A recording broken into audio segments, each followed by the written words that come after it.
কিংবদন্তি সঙ্গীতজ্ঞ আহমেদ ইমতিয়াজ বুলবুলকে কেন্দ্রীয় শহীদ মিনারে শ্রদ্ধা জানিয়েছেন সর্বস্তরের মানুষ। সকাল 11টার কিছু আগে তার মরদেহ শহীদ মিনারে নেওয়া হয়। শুরুতে গার্ড অব অনার দেওয়া হয় এই মুক্তিযোদ্ধাকে। পরে শেষবারের মতো শিল্পীকে শ্রদ্ধা জানান তার সহকর্মী, ভক্ত, অনুরাগীরা। তারা বলেন, গুণী সঙ্গীত সাধককে হারালো বাংলাদেশ, তার অভাব অপূরণীয়।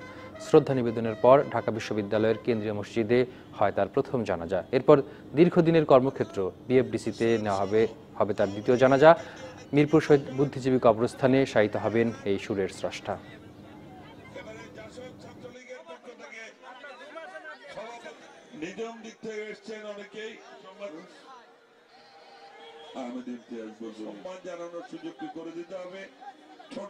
বাংলাদেশে এরকম কোনো সুরকার নাই যে ৬টি বছর শুধু দেশের গান করেছেন, চলচ্চিত্রে গান করেছেন। আমি বলবো যে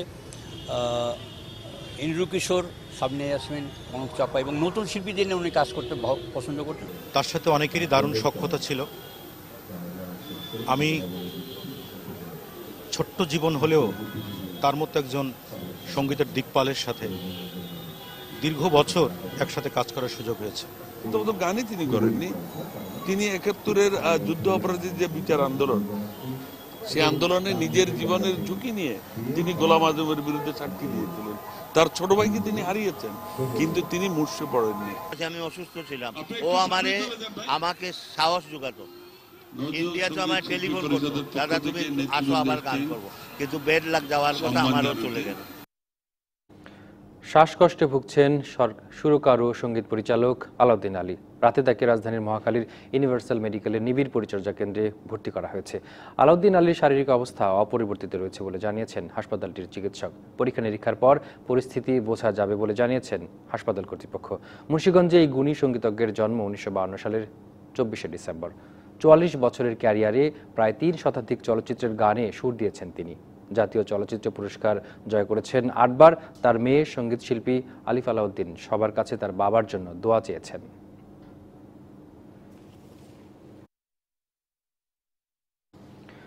উচ্চ আদালতে স্থগিতাদেশ উঠে যাওয়ায় 28শে ফেব্রুয়ারি ঢাকা উত্তর সিটি কর্পোরেশন নির্বাচনে মেয়র পদে উপনির্বাচন করতে যাচ্ছে নির্বাচন কমিশন। এই নির্বাচনের জন্য ক্ষমতাসীন আওয়ামী লীগ শতভাগ তৈরি থাকলেও বর্তমান সরকারের অধীনে কোনো নির্বাচনে যেতে রাজি নয় বিএনপি। গেল বুধবার ঢাকা উত্তর সিটি কর্পোরেশনের মেয়র পদে উপনির্বাচন নিয়ে স্থগিতাদেশ খারিজ করে দেন উচ্চ আদালত। এতে টানা 1 বছর স্থগিত থাকার পর ঢাকা উত্তর সিটি কর্পোরেশনের মেয়র পদে উপনির্বাচনের উপর থেকে আইনি বাধা সরে গেল। মেয়র পদে শূন্য আসনে উপনির্বাচন, এটাও ভোট গ্রহণের তারিখ 28 ফেব্রুয়ারি বৃহস্পতিবার। স্থগিত হওয়া নির্বাচনে আওয়ামী লীগের প্রার্থী ছিলেন আতিকুল ইসলাম। তিনিই আবার মনোনয়ন পাবেন বলে আশাবাদী। সকল দলকে আমন্ত্রণ জানাবো, আমরা একটি সুন্দর ইলেকশন করি। আমার বিশ্বাস একটি অংশগ্রহণমূলক নির্বাচনের মাধ্যমে জনগণ কিন্তু এবারটাও ঢাকার মেয়র নির্বাচনে সেটারই প্রতিফলন ঘটাবে। তবে রাজধানীর এই ভোট যুদ্ধে অংশ নিতে অনিচ্ছুক বিএনপি। বছরখানেক পরে নতুন করে সুন্দর একটা টাইমিং তারা খুঁজে বের করেছে। এমন একটি সময় যখন জনগণের ভোট দেওয়ার অভ্যাস পুরাপুরি ভুলে গিয়েছে। জনগণ ভোট কেন্দ্রে যাওয়ার বিন্দুমাত্র ইচ্ছা জনগণেরও নাই, এই ভোটে অংশগ্রহণ করার বিন্দুমাত্র ইচ্ছা বিএনপিরও নাই। আর নির্বাচনে অংশ নেয়ার ব্যাপারে এখনো চূড়ান্ত সিদ্ধান্ত নিতে পারেনি বিপ্লবী ওয়ার্কার্স পার্টি সহ বাম দলগুলো। এখনো পর্যন্ত এখানে অংশগ্রহণ করবার কোনো সিদ্ধান্ত এখনো আমাদের বিপ্লবী ওয়ার্কার্স পার্টিগতভাবেও নাই, এখনো বাম জোটগতভাবেও এখনো আমাদের কোনো এটা নিয়ে আলোচনাও হয়নি, এখনো কোনো সিদ্ধান্ত হয়নি। 2017 সালের 30শে নভেম্বর মারা যান ঢাকা উত্তর সিটি কর্পোরেশনের মেয়র আনিসুল হক। এরপর 26শে ফেব্রুয়ারি ভোটের দিন ঠিক করে মেয়র পদে উপনির্বাচনের তফসিল ঘোষণা করে নির্বাচন কমিশন। তবে নতুন যুক্ত হওয়া 18টি ওয়ার্ড নিয়ে উচ্চ আদালতে রিট দায়ের করলে আটকে যায় ঢাকা উত্তর সিটি কর্পোরেশনের উপনির্বাচন। Zakaria Ahmed, DBC news, Dhaka. কিশোরগঞ্জ 1 ও ঢাকা উত্তর সিটি কর্পোরেশন, পৌরসভা ও ইউনিয়ন পরিষদ নির্বাচনে মনোনয়ন প্রত্যাশীদের ফর্ম বিতরণ শুরু করেছে আওয়ামী লীগ। দলীয় সভাপতির ধানমন্ডি কার্যালয় থেকে মনোনয়ন ফর্ম সংগ্রহ ও জমা দেওয়া হচ্ছে। আজ থেকে 3 দিন সকাল 10টা থেকে বিকেল 5টা পর্যন্ত চলবে এই কার্যক্রম। এদিকে ঢাকা উত্তর সিটি ওয়ার্ড কাউন্সিলর নির্বাচনে সম্ভাব্য প্রার্থীদের 3 জনের প্যানেল তৈরি করতে বলা হয়েছে ওয়ার্ড আওয়ামী লীগকে। আগামী শুক্রবারের মধ্যে প্যানেলের নাম ধানমন্ডি কার্যালয়ে পাঠাতে বলা হয়েছে।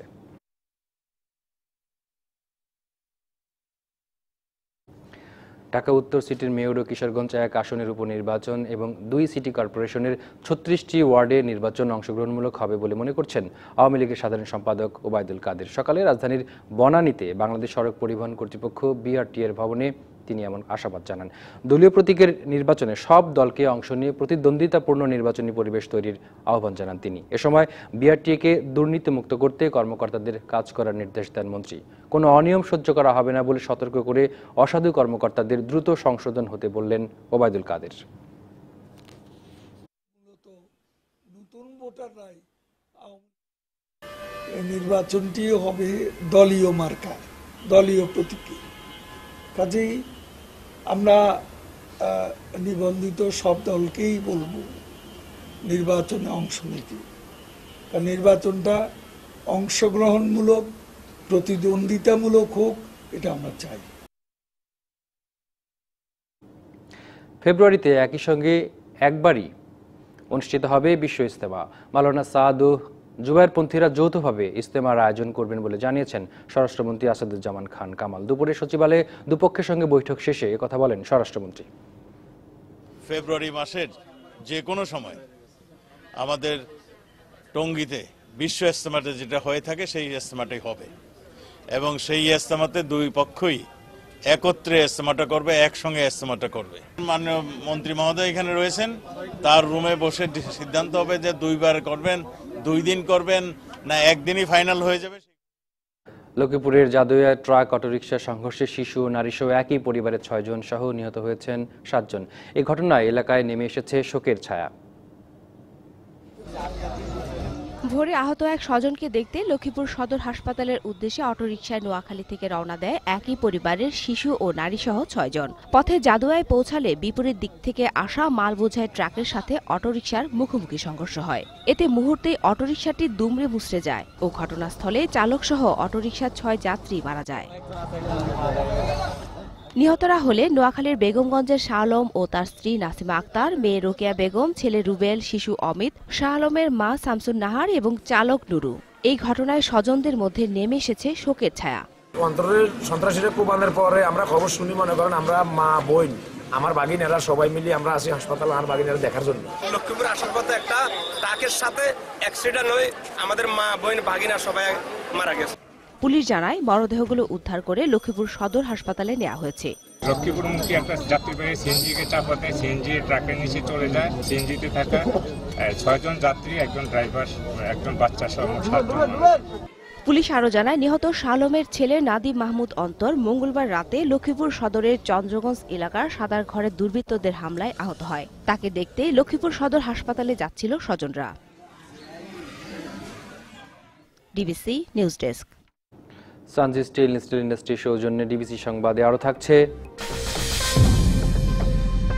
পদ্মা সেতুতে বসানো হলো 6ষ্ঠ স্প্যান, জাজিরা প্রান্তে দৃশ্যমান 900 মিটার সেতু।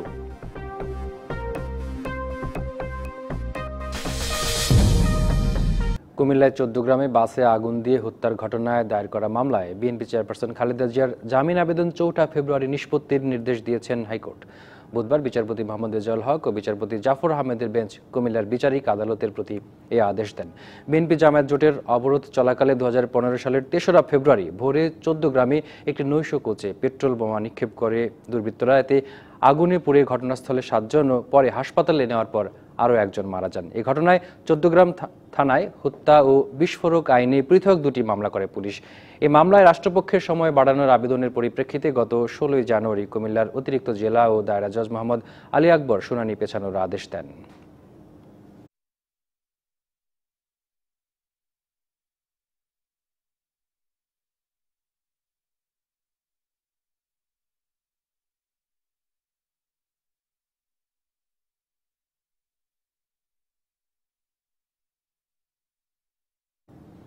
কিংবদন্তি সঙ্গীতকার আহমেদ ইমতিয়াজ বুলবুলকে দীর্ঘদিনের কর্মক্ষেত্র বিএফডিসিতে নেওয়া হয়েছে। সেখানে আছেন সহকর্মী ঝুমি রহমান। সরাসরি চলে যাব তার কাছে।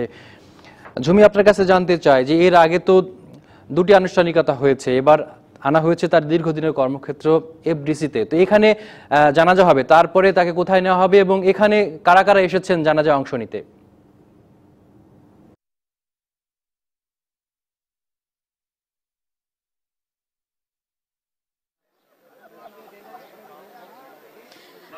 ইব্রাহিম, আপনি ঠিকই বলছিলেন যে এখানে কিন্তু বিএফডিসি কিন্তু তার আসলে দীর্ঘদিনের কর্মক্ষেত্র।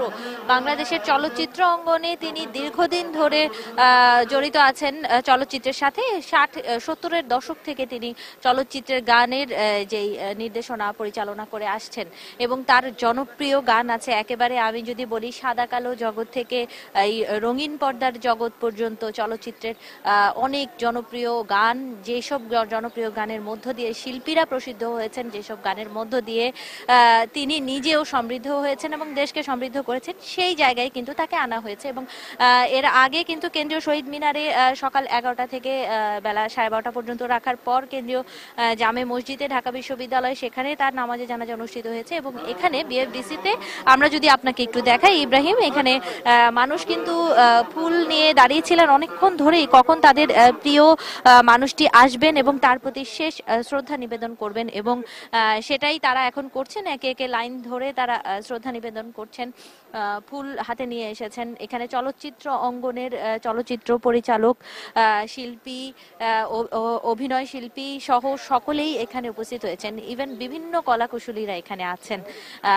এখানে কিন্তু শিল্পী রবি চৌধুরী আছেন, গানের শিল্পী কনক চাপা আছেন, নায়ক আলমগীর এসেছেন, যাদের আসলে কর্মক্ষেত্রে কাজ করার সুযোগ হয়েছে আহমেদ ইমতিয়াজ বুলবুলের সাথে। এবং ইব্রাহিম, আমরা কিছুক্ষণ আগে একজন শিল্পী রবি চৌধুরীর সাথে কথা বলছিলাম, তিনি বলছিলেন যে কিছুদিন আগেও তারা একটি গান, নতুন গান করার ব্যাপারে কথা পরিকল্পনাও করেছিলেন, কিন্তু শেষ পর্যন্ত আসলে তিনি চলে গেলেন। এবং সেই যে অপূর্ণতাটা, সেটা কিন্তু বাংলাদেশের এই সঙ্গীত জগতে সবসময়ই থাকবে, যেটা আজকে সকাল থেকে কেন্দ্রীয় শহীদ মিনার থেকে শুরু করে এই পর্যন্ত সকলেই বলে যাচ্ছেন যে এমন একজন গুণী সঙ্গীতজ্ঞ যিনি শুধু দেশের জন্য কাজ করে গেছেন, চলচ্চিত্র নয় শুধু, তিনি দেশের জন্য কাজ করে গেছেন এবং দেশাত্মবোধক গান লিখে গেছেন, যেগুলো হয়তো বাংলাদেশ যতদিন থাকবে, বাংলাদেশের মানুষ সবগুলো জাতীয় দিবসে অথবা যে কোনো প্রয়োজনে টানা পড়েনে দেশের এই গানগুলো মানুষকে উজ্জীবিত করতে সাহায্য করবে। সেই ধরনের গানের কিন্তু সুর তিনি করে গেছেন, গানের স্রষ্টা তিনি, এবং তার হাত ধরে উঠে এসেছে অনেক প্রসিদ্ধ শিল্পীরা, যারা এই গানগুলোকে আসলে মানুষের হৃদয় জয় করেছে। এবং ইব্রাহিম, আপনি দেখতে পাচ্ছেন যে মানুষের লাইন কিন্তু দীর্ঘ হচ্ছে, ফুল নিয়ে সবাই আসছে এবং তারা লাইন ধরে দাঁড়িয়ে অপেক্ষমান যে কখন এই গুণী সঙ্গীতজ্ঞের সব শেষবারের মতো একটু দেখতে পাবেন এবং এরপরে এখানে নামাজে জানাজা অনুষ্ঠিত হবে। ইব্রাহিম, আমি আপনাকে যেটা এর আগেও বলেছিলাম যে তিনি কিন্তু শুধু সঙ্গীতজ্ঞ ছিলেন তাই কিন্তু নয়, তিনি একজন মুক্তিযোদ্ধাও ছিলেন। 1971 সালে তিনি মুক্তিযুদ্ধে অংশ নিয়েছিলেন এবং তাকে কিন্তু সর্বোচ্চ রাষ্ট্রীয় সম্মাননাও আজকে সকালবেলা দেয়া হয়েছে এবং তাকে এখানে নামাজে জানাজা এখানে শেষ হওয়ার পর তাকে কিন্তু সমাহিত করা হবে শহীদ বুদ্ধিজীবী কবরস্থানে, তার পরিবারের যেই ইচ্ছা সেই ইচ্ছা অনুযায়ী। ইব্রাহিম, ঝুমি, আপনাকে ধন্যবাদ যোগ দেওয়ার জন্য। দর্শক, ঝুমি রহমান যোগ দিয়েছিলেন এফডিসি থেকে, তিনি জানাচ্ছিলেন আহমেদ ইমতিয়াজ বুলবুলের প্রতি শ্রদ্ধা নিবেদনের খবর। এবারে যাচ্ছি পরের খবরে। চট্টগ্রামে কাস্টমস ও বন্দরের কর্মকর্তা কর্মচারীদের স্ত্রীদের বিরুদ্ধে জ্ঞাত আয় বহির্ভূত সম্পদ অর্জনের সন্ধান পেয়েছে দুদক। দুর্নীতির অভিযোগে এরই মধ্যে 20 জনের স্ত্রীর বিরুদ্ধে মামলা হয়েছে, গ্রেপ্তার করা হয়েছে বেশ কয়েকজনকে। আরও অনেক সরকারি কর্মকর্তা কর্মচারীর স্ত্রী ও পরিবারের সদস্যদের অবৈধ সম্পদের অনুসন্ধান চলছে। গৃহিণী হালিমা বেগম লিপি, লালখান বাজারে তার নামে একটি ফ্ল্যাট, 3 কোটি 2 লাখ টাকা জ্ঞাত আয় বহির্ভূত সম্পদ অর্জনের অভিযোগে তার বিরুদ্ধে সম্প্রতি মামলা করেছে দুদক। আসামি করা হয়েছে তার স্বামী চট্টগ্রাম কাস্টমসের সহকারী রাজস্ব কর্মকর্তা আমজাদ হোসেন হাজারীকেও। আরেক গৃহিণী দেলোয়ারা খাতুনের নামে ওয়ার্নিজম আবাসিক এলাকার এই ভবনে রয়েছে একটি ফ্ল্যাট। সাবেক শিপিং মাস্টার শেখ আলী আম্বিয়ার স্ত্রী তিনি। 5 কোটি 26 লাখ টাকা জ্ঞাত আয় বহির্ভূত সম্পদ অর্জনের অভিযোগে তার ও স্বামীর বিরুদ্ধে দুদকের মামলা বিচারাধীন। এরকম প্রায় 20 কোটিপতি স্ত্রীর সম্পদের তদন্ত করছে দুদক। বেশিরভাগ সরকারি কর্মকর্তা কর্মচারী তাদের অবৈধ আয়ের মালিক বানিয়েছেন স্ত্রী ও পরিবারের সদস্যদের। অবৈধ সম্পদ পেলে কাউকে ছাড় দেওয়া হবে না বলে হুঁশিয়ারি দেন দুদকের উপপরিচালক। তো ইনভেস্টিগেশনে বেশ কিছু কর্মকর্তার স্ত্রীদের আমরা খোঁজখবর পেয়েছি, তাদের নামেও নিয়মিত মামলা রুজুর ব্যবস্থা হচ্ছে। আমরা যদি জ্ঞাত আয় বহির্ভূত সম্পদ হয়, সেই স্ত্রীর যদি সেটা বৈধ কোনো না থাকে, আয়ের উৎস না থাকে, তাহলে আমরা তাদের বিরুদ্ধেও ব্যবস্থা নিচ্ছি। পরিবারের সদস্যদের দুর্নীতিতে সম্পৃক্ত করাই সমাজে পড়ছে নেতিবাচক প্রভাব। তার মায়ের প্রতি, বাবার প্রতি ভালোবাসা, যে আমাদের যে পারিবারিক একটা বন্ধন, সে বন্ধন থাকবে না। বাবার কথা সে শুনবে না, কারণ যেহেতু যে বাবা, সে মুখের উপর বলতে পারে আপনি কারাপ্ট। দুদকের মামলার বেশিরভাগ আসামি কাস্টমস কর্মকর্তা কর্মচারীর স্ত্রী। কাস্টমস কমিশনার জানান, যে অপকর্ম করবে দায়ভার তাকে নিতে হবে। কাস্টমস, পুলিশ, প্রশাসন এটা বিচ্ছিন্ন কোনো ঘটনা নয়। এটা যেখানেই সমস্যা সেখানেই দুর্নীতি দমন কমিশন আসতে পারে। কেউ খারাপ কাজ করে থাকে, সেটা অভিযোগ প্রমাণিত হয়, তিনি তো দায়ী হবেন, তিনি শাস্তি পাবেন, এটাই তো সাধারণ ব্যাপার। দুর্নীতি মামলায় কাস্টমস কর্মকর্তা রফিকুল ইসলাম পাটোয়ারির স্ত্রী শাহিন আক্তার ও বন্দর কর্মকর্তা হাবিবুর রহমানের স্ত্রী রোকসানা খান কারাগারে গেলেও আমলাতান্ত্রিক জটিলতায় দীর্ঘদিন ধরে ঝুলে আছে অনেক মামলার বিচার। মাসুদুল হক, ডিবিসি নিউজ, চট্টগ্রাম। গোপালগঞ্জে সোনালী ব্যাংক থেকে টাকা আত্মসাতের মামলায় প্রধান ক্যাশিয়ার সহ ৮ জনকে বিভিন্ন মেয়াদে কারাদণ্ড দিয়েছে আদালত। সকালে ফরিদপুরের বিশেষ জজ আদালতের বিচারক এ রায় দেন। প্রধান ক্যাশিয়ার শওকত হোসেনকে যাবজ্জীবন ও অন্য একটি মামলায় আরও ১০ বছরের কারাদণ্ড সহ ৪৮ লাখ টাকা জরিমানা করা হয়েছে। এছাড়া ব্যাংকের আরও ৭ ক্যাশিয়ারকে 18 বছরের কারাদণ্ড দেওয়া হয়েছে। 2013 সালে গোপালগঞ্জে সোনালী ব্যাংক থেকে ভুয়া পেনশন হোল্ডারের নামে 48 লাখ টাকা আত্মসাতের অভিযোগে 10 জনের বিরুদ্ধে মামলা করেন ব্যাংকের ব্যবস্থাপক আব্দুল সোবহান হাওলাদার। 10 আসামির মধ্যে 2 জনের মৃত্যু হওয়ায় তাদেরকে মামলা থেকে অব্যাহতি দেওয়া হয়েছে। ঘুষ গ্রহণ, অর্থ ও চাল আত্মসাতের অভিযোগে কিশোরগঞ্জ, গোপালগঞ্জ ও বরিশাল থেকে 3 জনকে আটক করেছে দুর্নীতি দমন কমিশন। বিশেষ অভিযানে তাদের আটক করা হয়।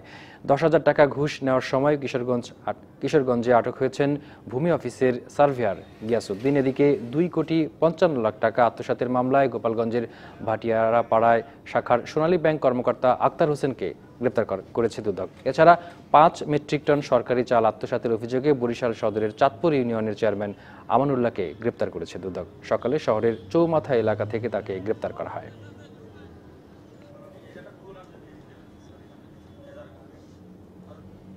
ডিবিসি সংবাদে একটা বিরতি নিচ্ছি, সঙ্গেই থাকুন।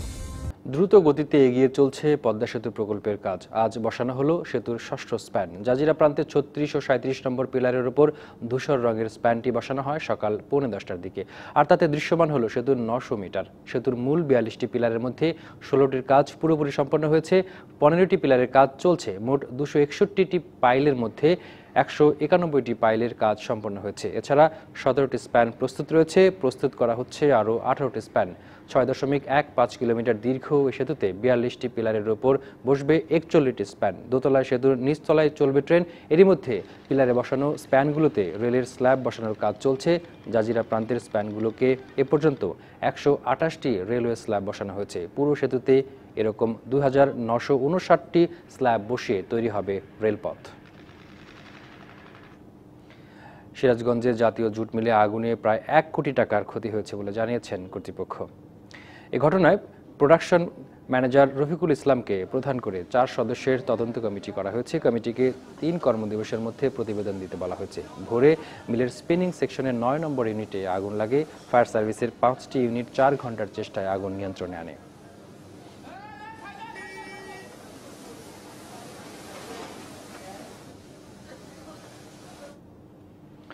পাবনা বিজ্ঞান ও প্রযুক্তি বিশ্ববিদ্যালয়ের প্রক্টরিয়াল বডির পদত্যাগের দাবিতে অনির্দিষ্টকালের ধর্মঘট পালন করছে শিক্ষার্থীরা। নিরাপত্তা দিতে ব্যর্থ হওয়ার অভিযোগে বিশ্ববিদ্যালয়ের সব ভবনে তালা ঝুলিয়ে প্রশাসনিক ভবনের সামনে অবস্থান কর্মসূচি শুরু করে শিক্ষার্থীরা। এ সময় তারা অভিযোগ করেন, বিভিন্ন সময় শিক্ষার্থীরা ছিনতাই ও হামলার শিকার হলেও বিশ্ববিদ্যালয়ের প্রশাসন কোনো কার্যকর ব্যবস্থা নেয়নি। সম্প্রতি এক ছাত্রীর শ্লীলতাহানির ঘটনাও প্রক্টর ধামাচাপা দেওয়ার চেষ্টা করেছেন বলে অভিযোগ করে শিক্ষার্থীরা। তবে শিক্ষার্থীদের এই আন্দোলনকে অযৌক্তিক এবং সব অভিযোগ অস্বীকার করেছেন ডক্টর প্রীতম কুমার দাস।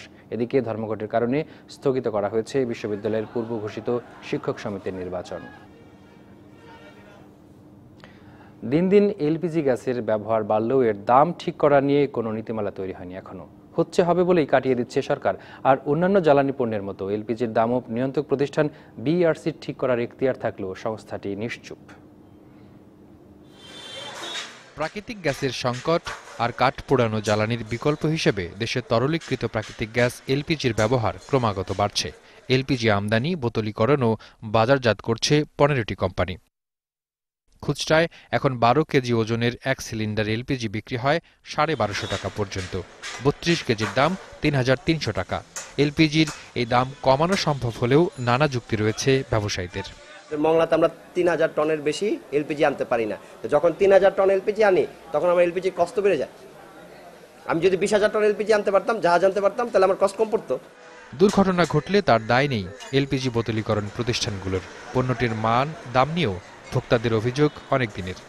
আমাদের দেশে জ্বালানি খাত রেগুলেটেড যেহেতু সরকার নিয়ন্ত্রিত, মূল্য আইন দ্বারা, বিধি দ্বারা নির্ধারিত হতে হবে।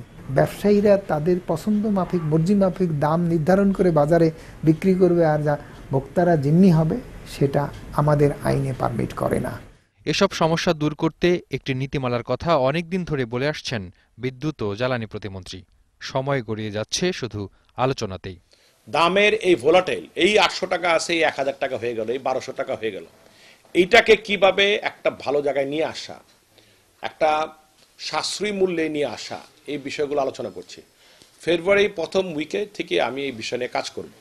আমরা এই মাসটা ওনাদেরকে সময় দিয়েছি। আমরা প্রাইসিং এর বিপক্ষে না, কিন্তু it has to be in a such a way so that we don't lose any money. প্রতি মাসে এলপিজির প্রাইস চেঞ্জ হচ্ছে এবং এমনও হয়েছে এক মাসে এলপিজির প্রাইস $150 বাড়ছে। আইন অনুযায়ী লাইসেন্স দেওয়ার পাশাপাশি জ্বালানি পণ্যের দাম ঠিক করে দেওয়ার এখতিয়ার বাংলাদেশ এনার্জি রেগুলেটরি কমিশন বিইআরসির। পাইপলাইনের প্রাকৃতিক গ্যাসের দাম বিইআরসি ঠিক করলেও রা নেই এলপি গ্যাসের বেলায়। Ibrahim Pathan, DBC news, Dhaka. Sanji steel industry সৌজন্যে ডিবিসি সংবাদে আরও থাকছে।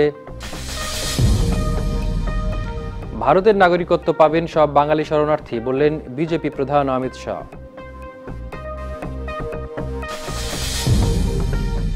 নিরাপদ খাদ্য নিশ্চিত করতে রেস্তোরাঁগুলোকে গ্রেডিং দেওয়া শুরু করেছে নিরাপদ খাদ্য কর্তৃপক্ষ। বিভিন্ন আন্তর্জাতিক মান বিবেচনায় নিয়ে দেওয়া হচ্ছে 4 ধরনের গ্রেডিং। তবে গ্রেডিং পাওয়ার পরদিনই 3টি রেস্তোরাঁকে ভোক্তা সংরক্ষণ অধিদপ্তর বড় অঙ্কের যে জরিমানা করেছে তা উদ্দেশ্য প্রণোদিত বলে মনে করে নিরাপদ খাদ্য কর্তৃপক্ষ।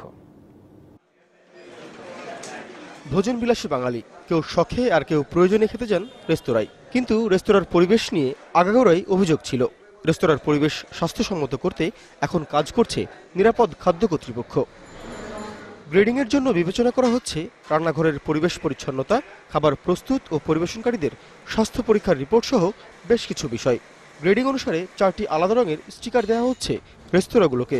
সবুজ মানে খুব ভালো বা A+ গ্রেডের, নীল মানে ভালো, গ্রেড A, মোটামুটি হলে হলুদ, গ্রেড B এবং খুব খারাপ হলে কমলা, যার গ্রেড C। প্রাথমিক অবস্থায় রাজধানীর 57টি রেস্তোরাঁ সবুজ এবং নীল গ্রেডিং পেয়েছে। এসব রেস্তোরাঁর পরিবেশ আগের তুলনায় অনেক উন্নত হয়েছে। খাবার টেবিল থেকেই সিসি ক্যামেরায় রান্নাঘরের পরিবেশ দেখতে পাচ্ছেন ভোক্তারা। খেতে খেতে আমি দেখতে পাচ্ছি যে কিভাবে রান্না করা হচ্ছে। ভোক্তা হিসেবে আমি একজন এটাকে ভালো দৃষ্টিতে দেখি। আমি চাই যে আমাদের সারা দেশের রেস্টুরেন্টগুলো এরকম মান বজায় রেখে তাদের কার্যকলাপ পরিচালিত করুক। এটা যদি আরো এক্সপ্রেট করে, মানে আমরা সবাই যদি জানতে পারি তাহলে আরো ভালো হবে। তাদের প্রত্যাশা এই পরিবেশ যেন সব সময় বজায় থাকে। আস্তে আস্তে হবে, আসলে মানে একদিনে তো সব একবারে করে ফেলা সম্ভব না। যে উদ্যোগটা নেওয়া হয়েছে সেটা ইতিবাচক, তবে এটা যদি তদারকির মধ্যে থাকে আরো ভালো হবে। রেস্তোরাঁ ব্যবসায়ীরাও বিষয়টিকে ইতিবাচক হিসেবে দেখছেন। অ্যাকচুয়ালি যে আমি প্লাস পেলাম, তাদের যে একটা বিশাল কিছু জয় করলাম, তারা এটাকে ধরে রাখা ভেরি ইম্পর্টেন্ট। ধরে রাখতে গেলে এখন প্রতিটা মুহূর্ত মনিটর করতে হবে। গভর্নমেন্টের এই উদ্যোগটা অত্যন্ত ভালো লাগছে আমাদের কাছে। যদিও আমাদের অর্থ খরচ হয়েছে, তারপরও কাস্টমারের টেবিলে আমরা খাবারটা ভালোভাবে তুলে দিতে পারছি। নিরাপদ খাদ্য কর্তৃপক্ষ বলছে একে একে সারা দেশেই এই গ্রেডিং পদ্ধতি বাস্তবায়ন করা হবে। খাবার আগে মানুষ যেন সিদ্ধান্ত নিতে পারে যে এই হোটেলে সে খাবে কিনা, এই হোটেলের মানটা কিরকম। অতীত আমরা ভুলে যেতে চাই, আমরা নতুন করে শুরু করতে চাই। এছাড়া কোন এলাকার কোন রেস্তোরাঁ কি মান তা জানিয়ে দিতে একটি মোবাইল অ্যাপও তৈরি করছে নিরাপদ খাদ্য কর্তৃপক্ষ। এদিকে গ্রেডিং পাওয়ার পরদিনই এই গ্রেড পাওয়া 3টি রেস্তোরাঁকে জরিমানা করেছে ভোক্তা অধিকার সংরক্ষণ অধিদপ্তর। যদিও নিরাপদ খাদ্য কর্তৃপক্ষ বলছে যে ধারায় জরিমানা করা হয়েছে তা ঠিক হয়নি। এ নিয়ে মাহবুব কবির তার ফেসবুক পেজে ক্ষোভ প্রকাশ করে বলেছেন, একটি ভালো উদ্যোগকে প্রশ্নবিদ্ধ করতেই এমনটি করা হয়েছে। বিকাশ বিশ্বাস, ডিবিসি নিউজ, ঢাকা। ডিবিসি সংবাদে আরেকটি বিরতি নিচ্ছি, সঙ্গেই থাকুন। স্বাগত আরেকবার ডিবিসি সংবাদে। পর্যায়ে মার্কেন্টাইল ব্যাংক সংবাদ শিরোনাম জানাবো আরেকবার।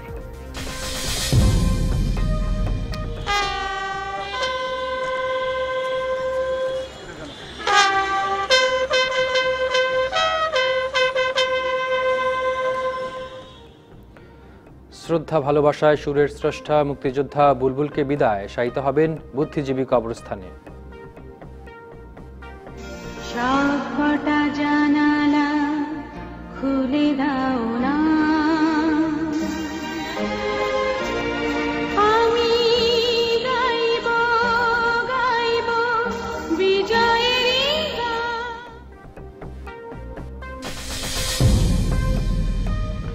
ঢাকা উত্তর সিটির মেয়র পদে উপনির্বাচনে আওয়ামী লীগে তোড়জোড়, বিএনপির অনীহা।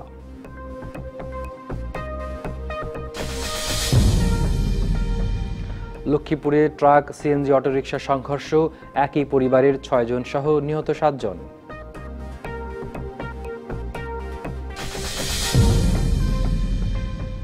এবং চট্টগ্রামে কাস্টমস ও বন্দরের 20 কর্মকর্তা কর্মচারীর স্ত্রীর বিরুদ্ধে দুদকের দুর্নীতির মামলা।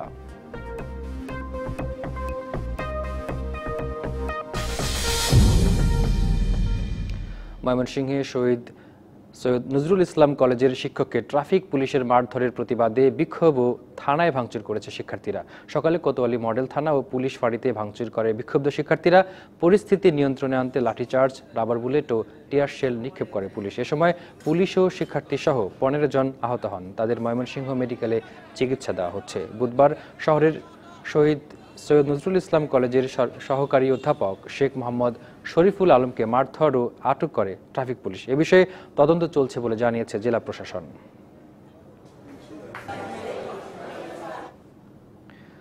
নিয়ম নীতির তোয়াক্কা না করে ফেনীর ছাগলনাইয়ার বাংলাদেশ ভারত সীমান্ত হাটে চলছে চোরাচালানি ব্যবসা। বাংলাদেশি ব্যবসায়ীদের অভিযোগ, প্রভাবশালীরা বিজিবিকে ম্যানেজ করে অবাধে ভারতীয় নিষিদ্ধ ও মেয়াদোত্তীর্ণ পণ্য বিক্রি করছে। অপরদিকে অনিয়ম ও কড়াকড়ির কারণে বাংলাদেশি পণ্যের বাজার অনেকটাই ক্রেতাশূন্য। এটি ফেনীর ছাগলনাইয়া ও ভারতের শ্রীনগর সীমান্তে বাংলাদেশ ভারত সীমান্ত হাট। সীমান্তবাসীদের মধ্যে সম্প্রীতি বাড়ানো ও বাণিজ্য প্রসারের লক্ষ্যে 2015 সালে চালু হয় দেশের তৃতীয় এই সীমান্ত হাট। শুরুতে দুদেশের আশপাশের গ্রামবাসীর নিত্য প্রয়োজনীয় পণ্য বেচাকেনা হলেও কয়েক বছর পর সেই দৃশ্য গেছে পাল্টে। বাংলাদেশি ব্যবসায়ীদের অভিযোগ, প্রভাবশালীরা বিজিবিকে ম্যানেজ করে অবাধে ভারতীয় নিষিদ্ধ ও মেয়াদোত্তীর্ণ পণ্য বিক্রি করছে। অথচ কড়াকড়ি থাকায় অনেকটা ক্রেতাশূন্য বাংলাদেশি পণ্যের বাজারে। এই কারণে প্রতি মঙ্গলবার বসা হাটে ভারতীয় বিক্রেতারা তাদের পণ্য অবাধে বিক্রি করলেও অলস সময় কাটান এদেশীয় ব্যবসায়ীরা। আমাদের টোটালি কোনো প্রোডাক্ট বিক্রি হচ্ছে না, ওদিক থেকে ক্রেতা আসছে না। আর সেক্ষেত্রে তাদের পণ্য আমাদের দেশে মিনিমাম 2 থেকে 3 কোটি টাকা প্রত্যেকদিন মাল যাচ্ছে। এটা একটা চোরাচালানিদের আকড়া, সাধারণ জনগণ এখানে কিনতে পারতেছে না। এইসব বিষয়ে বিজেপিকে একাধিকবার অভিযোগ করলেও কোনো প্রতিকার পাওয়া যায়নি। কার্টনে কার্টনে যারা মাল নিয়ে যাচ্ছে, আমরা বিজেপির কাছে বারে বারে কমপ্লেন দিচ্ছি। ওনারা বলতেছে যে আমাদের হাত পা বান্ধা, এটা মাল যাবে আর না বাধা দিতে পারবো। ব্যবসায়ীরা যেমন এমন আছে 2 লাখ 3 লাখ টাকার জন্য মাল নিচ্ছে, ওদেরকে টাকা দিয়ে রে। চোরাচালান বন্ধে নানা পদক্ষেপের কথা জানান জেলা প্রশাসক। নিজের প্রয়োজনের পণ্য না কিনে যখন সে ব্যবসায়িক উদ্দেশ্যে কোনো পণ্য কেনে, সেই ক্ষেত্রে দেখা যায় যে অনেকেই চেষ্টা করে যাতে অবৈধ সুযোগ সুবিধা নেওয়ার জন্য। এটা যাতে কঠিনভাবে নিয়ন্ত্রণ করা যায় সেই চেষ্টা আমরা করব। উপজেলাতেও আমাদের নির্দেশনা আছে, আর বিজিবি এবং অন্যান্য বাহিনী যারা আছে তাদের সাথে একটা সমন্বয় আছে, আমরা সেটা মনিটরিং রেখেছি। এ অবস্থা চলতে থাকলে অচিরেই হাট বর্জনের সিদ্ধান্ত নেওয়ার হুঁশিয়ারি দেশীয় বিক্রেতাদের। DBC news desk. প্রধানমন্ত্রীর নির্দেশনায় ডেল্টা প্ল্যান 2021 বাস্তবায়নের ধারাবাহিকতায় নড়াইলের 5টি খালের খনন কাজ শুরু হয়েছে। খনন শেষ হলে জলাধারগুলো আবার প্রাণ ফিরে পাবে এবং বাস্তুসংস্থান ঠিক থাকবে বলে প্রত্যাশা জেলা প্রশাসন ও পানি সম্পদ মন্ত্রণালয়ের। জলবায়ু পরিবর্তনের প্রভাব পড়ছে বাংলাদেশে। এই বিষয়টি মাথায় রেখে ডেল্টা প্ল্যানের আওতায় সারা দেশে চলছে নদীনালা, খাল ও জলাশয় খনন। এই প্রকল্পের অংশ হিসেবে নড়াইলেও খনন করা হচ্ছে 5টি খাল। আগামী কয়েক মাসের মধ্যে খনন কাজ শেষ হওয়ার বিষয়ে আশাবাদী জেলা প্রশাসন। ইতিপূর্বে যে প্রকল্পগুলো নেওয়া হয়েছে সেগুলোর মধ্যে অবশ্যই তফাৎ থাকবে। খনন কার্যক্রমের যে শুরু করলাম, এটির মাধ্যম দিয়ে আমাদের যে জলাধারগুলো সেটিগুলোকে আমরা প্রাণ দেব। খাল খননের ফলে জলজ সম্পদ রক্ষার পাশাপাশি পরিবেশ দূষণ কমবে বলে মনে করেন পানি সম্পদ মন্ত্রণালয়ের কর্মকর্তা। পানির ব্যবস্থাপনার সম্বন্ধে জনগণ সচেতন হবে, আমাদের কৃষি, মৎস্য, তারপরে পশু পাখি যেটাই বলি, জলজ যে অন্যান্য প্রাণী আছে তারাও এখানে উপকৃত হবে। এবং খনন কাজ শেষ হলে সেচ সুবিধা পাওয়ার সাথে সাথে এলাকায় মাছ চাষে সাফল্য আসবে বলছেন পানি উন্নয়ন বোর্ডের নির্বাহী প্রকৌশলী। কৃষিকাজে ব্যাপক উন্নতি আসবে এবং সেই সাথে মৎস্য সম্পদ বৃদ্ধি পাবে এবং ইকোসিস্টেম যে আছে সেটা পুনর্বহাল হবে। জানুয়ারি থেকে জুন মাস পর্যন্ত চলবে এই প্রকল্প। DBC news desk. দিনাজপুরের আবহাওয়া অনুকূলে থাকায় এবার সরিষার আবাদ বেশি হয়েছে, ফলনও ভালো হবে বলে স্বস্তিতে রয়েছেন কৃষকরা। তেমন একটা রোগবালাই নেই বলে সরিষার উৎপাদন খরচ অন্যান্য ফসলের তুলনায় একেবারেই কম। কুমিল্লায় কৃষকদের সরিষা চাষে উদ্বুদ্ধ করতে সার ও বীজ দিচ্ছে কৃষি বিভাগ। দিনাজপুরের দক্ষিণাঞ্চলের সবচেয়ে বেশি সরিষা চাষ হয় নবাবগঞ্জ উপজেলায়। দেশের বিভিন্ন মোকামে পাঠানো হয় এখানকার সরিষা। কৃষি বিভাগের কাছ থেকে প্রশিক্ষণ নিয়ে সরিষা চাষ করছেন এখানকার কৃষকরা। প্রণোদনা হিসেবে পাচ্ছেন সার ও বীজ। অন্যান্য ফসলের তুলনায় কম খরচে মিলছে বেশি লাভ। তাছাড়া সরিষা ওঠার পর ওই জমিতে চাষ করা যায় ইরি বোরো ধান, ফলে সরিষা চাষে আগ্রহ বাড়ছে দিন দিনই। এই আমনের পর মনে করে সরিষা লাগায়, সরিষা উঠে তারপরে চৈতালি ইরি যাকে বলি আমরা, সেই ইরি লাগায়। সরিষা হচ্ছে, সরিষার পাশাপাশি মধু পাচ্ছি। এছাড়া নবাবগঞ্জ উপজেলায় 950 হেক্টর জমিতে সরিষার আবাদ হয়েছে। কৃষককে সরিষা চাষে আগ্রহ বাড়াতে মাঠ পর্যায়ে কারিগরি সহায়তা দিচ্ছে স্থানীয় কৃষি বিভাগ। কৃষককে মাঠ পর্যায়ে এর কারিগরি সহযোগিতা সহ বিভিন্ন ধরনের পরামর্শ দিয়ে যাচ্ছি, যার কারণে কৃষক এর ফলন পাচ্ছে এবং কৃষক এর চাষে আগ্রহী হচ্ছে। এদিকে সরিষা চাষে পিছিয়ে নেই কুমিল্লার কৃষকরাও। বাড়ি 14, 15, 17, বিনা 4, 9 এবং 10 জাতের সরিষা চাষ হচ্ছে কুমিল্লার সদর, দেবিদার, হোমনা ও মুরাদনগরে। সরকারি প্রণোদনা কর্মসূচির আওতায় জেলার 4000 কৃষককে সরিষা চাষের জন্য প্রতি 1 বিঘা জমির জন্য বীজ ও সার সহায়তা দেয়া হয়েছে। কয়েক বছর জমিগুলা ঠিক হয়েছে, এই বছর আমরা নিজেরা এই জমি জামার ভিতরে সরিষা করছি। আল্লাহ দিলে আবার ভালোই হয়েছে, সামনের দিকে আরো ভালো হওয়ার চেষ্টা করি। এবার ফসল ভালো রাখলে ইনশাআল্লাহ ভালো হয়েছে। সরকারি লোন দিয়েছে তো যায়, অল্প স্বল্প কিছু পাইছে। এবার কুমিল্লা জেলায় 8245 হেক্টর জমিতে সরিষা আবাদের লক্ষ্যমাত্রা ধরা হলেও চাষ হয়েছে 8300 হেক্টর জমিতে। Masuma Akhtar, DBC news desk. ফেনীর এক নির্জন বাড়ি থেকে 80 বছরের বৃদ্ধ এক নারীকে উদ্ধার করা হয়েছে। শিক্ষিত ও বিত্তবান সন্তান থাকার পরও ঠাঁই হয়নি কারো বাসায়, একাকী থাকতেন বাড়িটিতে।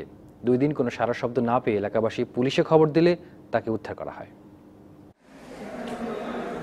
4 বছর ধরে একাকী একটি বাড়িতে থাকতেন 80 বছরের বৃদ্ধা মা। উচ্চশিক্ষিত, বিত্তবান ও বিসিএস ক্যাডার ছেলেরা তাদের নিজ নিজ পরিবার নিয়ে আলাদা থাকেন, আর উচ্চতর ডিগ্রিধারী মেয়েরা থাকেন স্বামীর বাড়িতে। 5 সন্তান থাকার পরেও কারো বাসায় ঠাঁই হয়নি বৃদ্ধ মায়ের। মঙ্গলবার বিকেলে ফেনী পৌরসভার ওই বাড়ি থেকে মৃদুলা সাহা নামের এই বৃদ্ধ মাকে উদ্ধার করা হয়। পরে তাকে ফেনী জেলা সদর হাসপাতালে ভর্তি করে পুলিশ। পরে ওই মায়ের দায়িত্ব নেন ফেনীর সামাজিক সংগঠন, সিভিল সার্জন ও জেলা পুলিশ। বৃদ্ধকে অবজারভেশনে রাখা হয়েছে বলে জানিয়েছেন সিভিল সার্জন।